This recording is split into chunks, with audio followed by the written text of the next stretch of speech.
பொண்டாட்டிதான் தெய்வம்னு சொல்றது யாருங்க? உதாரணமாக ஒருவர் ஜாதகத்தில் துலாம் ராசியில் அல்லது லக்னத்தில் பிறந்தவர்களுக்கு பாக்கியாதிபதியான புதன் பகவான் களத்திரஸ்தானமான 7ஆம் வீட்டில் மேஷ ராசியில் அமர்ந்து இருந்தால் குடும்ப விருத்தியும் சௌமங்கல்யமும் உண்டாகும். திருமணத்திற்கு பின்னரே சகல பாக்கியங்களை பெறுவார். அதிர்ஷ்டம் இவர் வசமாகும். தொழிலில் வெற்றி வாகை சூடுவார். இவருக்கு மிகவும் பிரியமானவர் மனைவியே. கணவனே எப்போதும் அவர் அருகிலேயே இருக்க விரும்புவார். மனைவியை விட சிறந்த தெய்வம் வேறில்லை என்பார். அவரால் சகல நன்மைகளையும் அடைவார்.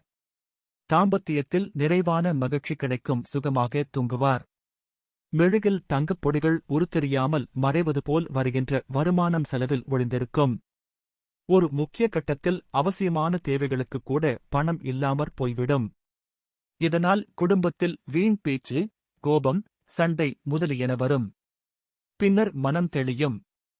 அனைவரும் ஒன்று கூடி முன்போல் பேச ஆரம்பிப்பர். இது இவரது வீட்டில் சாதாரணமான நிகழ்ச்சியாக இருக்கும்.